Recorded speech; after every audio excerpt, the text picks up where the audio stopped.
जमा पूंजी में एक बार फिर आपका स्वागत है। कनक कनकते 100 गुनी, मादकता अधिकाय, बा खाए बौराए जग, या पाए बौराए।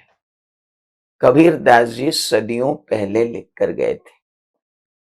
कनक यानी धतूरा और कनक यानी सोना, दोनों को ही कनक बोलते हैं।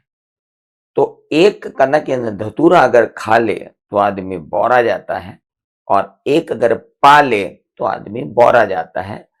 और ये सदियों पहले लिखा गया था। उस समय कोई सोने का भाव पूछता भी नहीं होगा कि आज का कितने पे खुला, कितने पे नहीं खुला।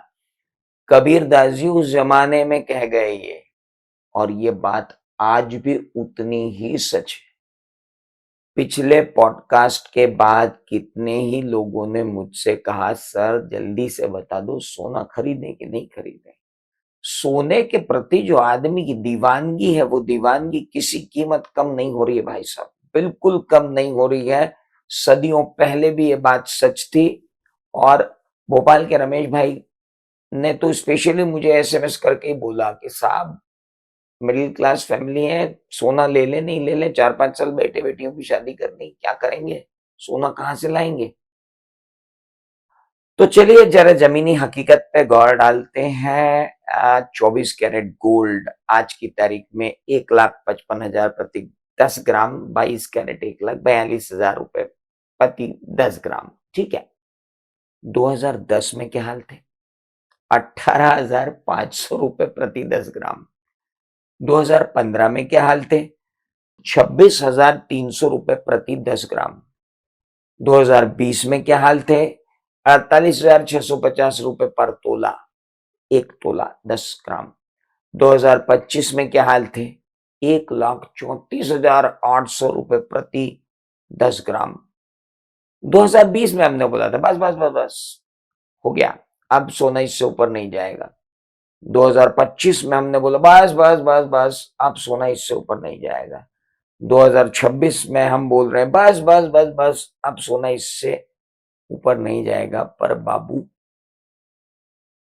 16 सालों में 8 गुना बढ़ोतरी दे चुका है ये।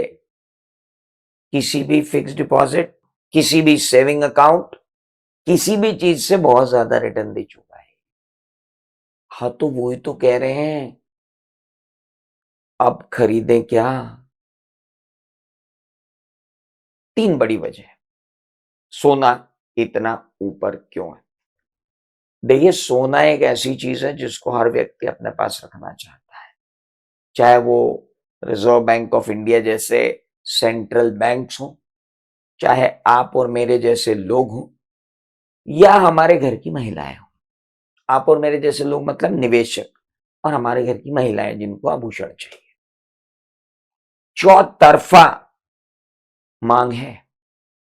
इनमें से अगर एक भी मांग कम होती है ना, तो सोने का भाव स्थिर हो जाता है, क्योंकि महिलाएं उस भाव को थाम के रखती हैं। आप बिल्कुल चिंता न करें। सोने का भाव अगर नहीं भी बढ़ रहा है तो मांग तो हमेशा बनी रहेगी। महिलाओं ने उसका एक दारोमदार रखा हुआ है कि भाई अब वो मांग तो हम कभी कम नहीं होने देंगे। अब वो मांग तो हमेशा ही रहती है। अब मान लो युद्ध वुद्ध हो गए, और युद्ध वुद्ध हो गए तो आरबीआई को लगा कि भाई भाई अपने को तो सोने का रिजर्व बनाना है, गोल्ड रिजर्व बनाना है। और हमारे भारतीय बैंक को लगा कि गोल्ड रिजर्व बनाना है, ऐसा थोड़ी पूरे वर्ल्ड के बैंक्स को लग रहा है कि गोल्ड रिजर्व बनाना है। अमेरिका का सेंट्रल बैंक खरीदना चालू कर देगा, हम खरीदना चालू कर देंगे, चाइना तो पहले खरीद रहा है ढेर सारा। तो अब ये सारे लोग जो है सोना खरीदना जब चालू कर देते हैं बॉस, तो मांग बढ़ जाती है। और आपको मालूम है कि सोने की अनलिमिटेड आपूर्ति तो होती नहीं। तो डिमांड और सप्लाई के बीच में ये सोना जो है इठलाता फिरता है। मतलब ये वो कहना चाहिए धातु है जिसकी हर तरफ मांग है। और चूंकि इसकी हर तरफ मांग है तो इठलाता फिरता है। ऊपर से गवर्नमेंट ने बीच में कहा कि यार ये सोने की मांग को मेरे जैसे इन्वेस्टर को बोला यार इसको तो कम से कम फिजिकल से बाहर करो। तो उन्होंने बोला और गोल्ड सोवरेन बॉन्ड ले लो, गोल्ड सोवरेन बॉन्ड ले लो। अब सरकार ने वो भी बंद कर दिए। तो जो मेरे जैसे लोग हैं जो निवेशक की तरह सोना लगाना चाहते हैं, उनको भी फिजिकल गोल्ड खरीदना है। गोल्ड ईटीएफ में जा सकते हैं, no doubt about it. But gold का गवर्नमेंट की गारंटी तो गवर्नमेंट की गारंटी थी ना, गवर्नमेंट ने ही सोवरेन बॉन्ड बंद कर दिया, अभी गड़बड़ होगी। तो भारत की कहानी अलग है। गवर्नमेंट ने कहा अरे यार ये सोने का मत खरीदो मत खरीदो, बोल दो, मोदी जी ने भी बोल दिया मत खरीदो मत खरीदो, इंपोर्ट ड्यूटी बढ़ा के 6% से 15% कर दी। अब इस शादी ब्याह की मांग अटूट है, शादी ब्याह में तो सोना खरीदेंगे चाहे कुछ भी भाव कर दो, मोदी जी तुम कुछ भी ड्यूटी लगा दो, उससे क्या मतलब है। अभी ज्वेलरी में ही अपने आप में 12 से 14% का वैल्यू ग्रोथ दिख रहा है। तो प्रॉब्लम वो हो गई है कि सोना इसलिए इतना ऊपर चढ़कर इतरा रहा है, हर व्यक्ति तो इसे खरीदना चाहता है। अब आप अगर फिजिकल गोल्ड खरीदना चाहते हैं तो कोई दिक्कत नहीं है, लेकिन अगर डिजिटल गोल्ड खरीदना चाहते हैं तो गोल्ड ईटीएफ ले लीजिए। गोल्ड ईटीएफ में आपका काम हो जाएगा, कोई दिक्कत नहीं है। लेकिन इंपॉर्टेंट ये है सर कि हमने आपसे ये नहीं पूछा कि खरीदें कि नहीं खरीदें, हमने आपसे ये नहीं पूछा कि कहाँ इन्वेस्ट करें, हम तो आपसे ये पूछ रहे हैं कि करें कि रुक जाए। 3 व्यू लूंगा मैं। पेसिमिस्टिक सिनेरियो, निराशावादी अनुमान, है ना अपने कुछ लोग बहुत ही पेसिमिस्टिक टाइप के, अरे ऐसा थोड़ी होगा, अरे ऐसा थोड़ी होगा, अरे ऐसा थोड़ी होगा। अगर यूएस फेडरल रिजर्व ने अचानक इंटरेस्ट रेट तेजी से बढ़ा दिए और वॉकर स्टाइल का शॉक दे दिया। अभी वॉकर स्टाइल शॉक जो होता है वो हम लोगों की भाषा में अलग अलग हमने शॉक के नाम दे रखे हैं, आप उसको मत टेंशन लो। वॉकर स्टाइल शॉक का मतलब होता है कि डॉलर मजबूत हो जाए, और डॉलर मजबूत होने के बाद बंदा जो है वो सोने की बजाय उसको सोने का विकल्प मिल जाए। अभी मुझे सोने के विकल्प के रूप में दिख रही है क्रिप्टो। हो सकता है पेसिमिस्टिक सिनेरियो, एक तो यूएस फेडरल अचानक से अपने इंटरेस्ट रेट हाई कर दे, जिसके कारण जो इन्वेस्टर जो अभी तक यूएस में गोल्ड खरीद रहे थे वो अभी कहां चले जाए, अरे बोले फेडरल रिजर्व में रख दो। हमारे यहाँ की बैंकें इंटरेस्ट रेट बढ़ा दे, मुझे तो नहीं लग रहा कि हमारे यहाँ की बैंकें कोई इतना इंटरेस्ट रेट बढ़ा देंगी कि आदमी सोने में से पैसा इन्वेस्ट करने की बजाय बैंक में पैसा इन्वेस्ट करने जाएगा। मुझे तो इस बात का कहीं कोई अभी अंदेशा इंडिया में तो नहीं लग रहा है, फॉरेन में हो सकता है पर बहुत ही मुश्किल है, वहां भी ट्रम्प साहब कर दें ये काम, बहुत ही बड़ा मुश्किल है। इंटरनेशनल मार्केट में 2500 से $3500 प्रति आउंस तक वापस आ सकता है। मतलब भारत में ये झटका 1,20,000 से 1,60,000 के प्रति 10 ग्राम पर रखेगा अगले 2-3 साल। अगर निराशावादी अनुमान ले लू, मतलब भयंकर ही निराशावादी अनुमान ले लू, भयंकर ही पेसिमिस्ट, टोटली निगेटिव होकर अगर मैं कह दूं कि सोना कहां तक जाएगा, भैया गिरा तो भी 1,20,000 और उठा तो भी 1,60,000। तो बड़ी गिरावट तो नहीं है। तो सर अगर बड़ी गिरावट नहीं तो इतनी रिस्क तो हम ले सकते हैं, ले लो। मैं तो कह रहा हूं ना पेसिमिस्टिक सिनेरियो यार, मतलब गिरी से गिरी हालत में सोना कहां जाएगा। हम भारतीय, शादियां हैं, ब्याह हैं, हमारे अपने जो है शौक है। उसके अलावा reserve bank of India gold reserve कभी डाइल्यूट नहीं करता। तो इंडिया में ना तो महिलाएं गोल्ड को छोड़ सकती है ना आरबीआई गोल्ड को छोड़ सकता है। तो जब महिलाएं और सरकार दोनों ही किसी गोल्ड को पकड़ के रखेंगी तो ये 1,20,000 से नीचे जाएगा कैसे, पॉसिबल ही नहीं है कि 1,20,000 के नीचे चला जाए। ये तो बढ़ेगा ही बढ़ेगा। अरे सर 1,35 तो हो गया, अभी 1,35 1,45 के ऊपर क्या जाएगा, 1,54 के ऊपर, अरे 1,60 तो हो जाएगा। 1,60 का अनुमान तो लगा सकते हो यार, ऐसा क्या इतना क्या निराशावादी बनना है। अच्छा सर थोड़ा सा अपन निराशावादी से थोड़ा सा ऊपर उठते हैं, तो बेस केस यथार्थवादी अनुमान आपका क्या है। अगर इन्फ्लेशन जैसी अभी है वैसी बनी रही यूएस में भी, इंडिया में भी, या बार बार यूएस को क्यों ले आते हो। बाबू यूएस को इसलिए लाना पड़ता है कि डॉलर और गोल्ड में सीधा संबंध है, और बाबू डॉलर और गोल्ड में सीधा संबंध है तो उस डॉलर और गोल्ड के दोनों से सीधा संबंध हमारा है। हमको डॉलर में निर्यात करते हैं तो डॉलर हमारे पास आता है, और आयात करते हैं तो डॉलर हमारे यहाँ से जाता है, तो इंपोर्ट करेंगे डॉलर जाएगा, एक्सपोर्ट करेंगे डॉलर आएगा, तो डॉलर से तो हमारी इकोनॉमी चल रही है भाई साहब। कैसी बात कर दी? डॉलर तो मैं देखूंगा, डॉलर तो मुझे देखना पड़ेगा। गोल्ड वो भी मैं देखूंगा। तो गोल्ड और डॉलर दोनों ही हमारे काम के हैं। अगर इन्फ्लेशन कुछ हद तक बना रहा तो फेडरल रिजर्व धीरे धीरे रेट घटाएगा और सेंट्रल बैंक की खरीद जारी भी रहे जितनी अभी जारी है। पेसिमिस्टिक व्यू कहता है कि फेडरल बैंक ने मना कर दिया, हम तो नहीं खरीद रहे। ऐसा नहीं होगा। अमेरिका को भी गोल्ड, अमेरिका को तो गोल्ड अभी इसलिए भी रखना पड़ेगा कि ये युद्ध किस करवट बैठेगा मालूम नहीं, और युद्ध के बाद जो संपत्ति बचती है वो संपत्ति जो है वो सोना ही है जो युद्ध में काम आता है। सोना का एक्सचेंज करके आप कुछ भी खरीद सकते हो, कभी भी खरीद सकते हो। डॉलर मर जाए लेकिन सोना नहीं मरेगा। तो अमेरिका जैसा reserve bank of India gold खरीदना कम नहीं करेगा, ऐसा फेडरल रिजर्व भी खरीदना कम नहीं करेगा। ये मेरा बेस अनुमान है। तो फिर सर बेस अनुमान के हिसाब से तो 2030 तक सोना 4000 से 6000 डॉलर, 4000 से 6000 डॉलर प्रति आउंस तक बढ़ सकता है।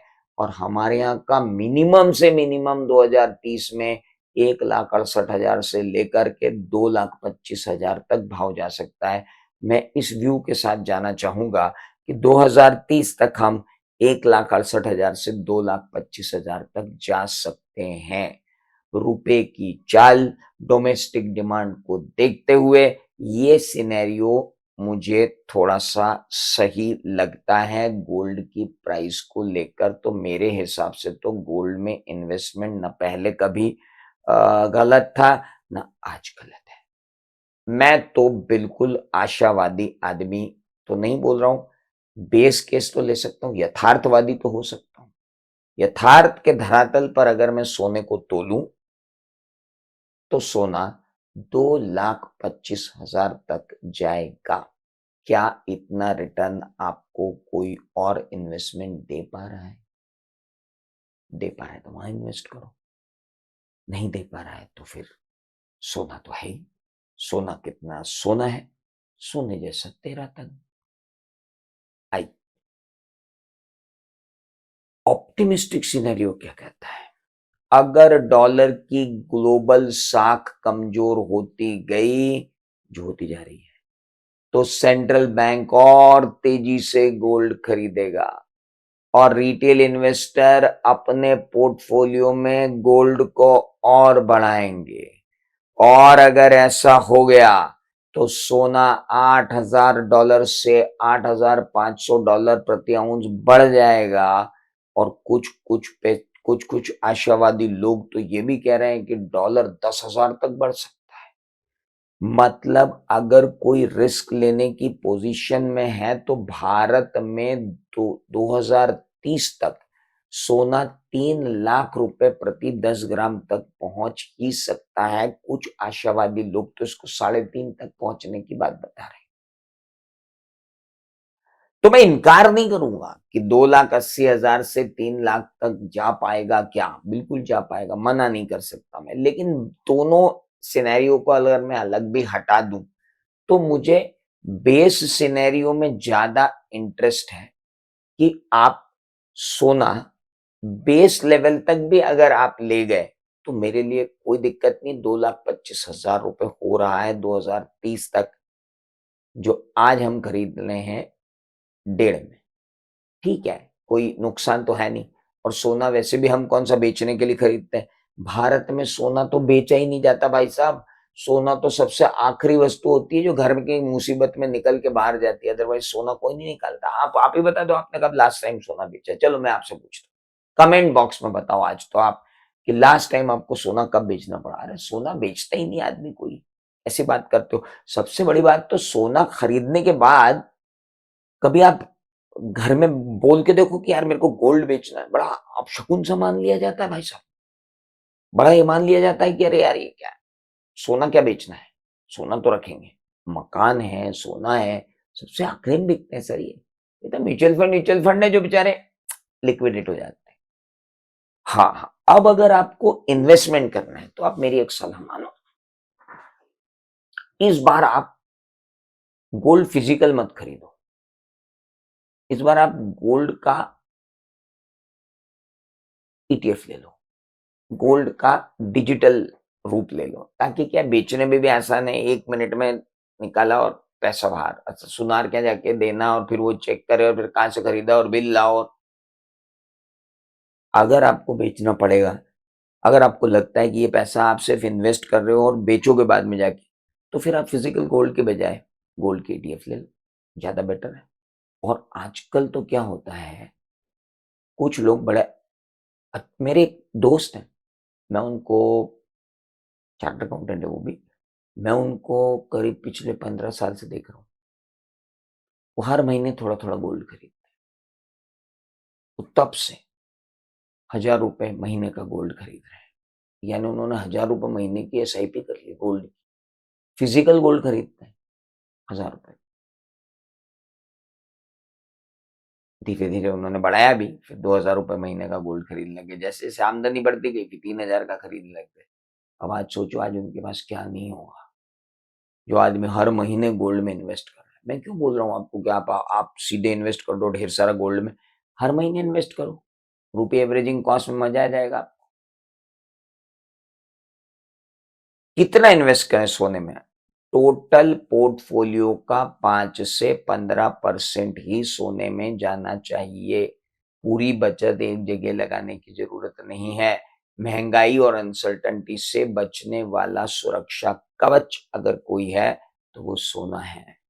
शादी के लिए खरीदना है, शादी के लिए खरीदना है तो गोल्ड ईटीएफ या डिजिटल गोल्ड से धीरे धीरे आप जो है सोना खरीदते जाओ, क्योंकि मेकिंग चार्जेस जो है उससे आप बचते हैं और बाद में फ्लेक्सिबिलिटी बनी रहती है। बाद में आप यही पैसा बेच दो और जाकर गोल्ड ले लो। एक ही बार मेकिंग चार्जेस दो ना, बार बार मेकिंग चार्जेस क्यों देते हो? छोटा छोटा अंगूठी खरीद ली, कभी ये खरीद लेगा, अरे क्यों मेकिंग चार्जेस देना ही नहीं ना, सिक्के के भी मेकिंग चार्जेस क्यों देना? मैं तो ये बोल रहा हूँ। यानी बहुत सीधी सी बात है, सोने का लालच नहीं करना है, सोना इतना खरीदो कि आप बोराओ ना, जो कबीरदास जी कह के गए ना, सोना खरीदो लेकिन इतना खरीदो कि आप बोरा हो ना। तो अब मेरी तरफ से आपको सलाह क्या है?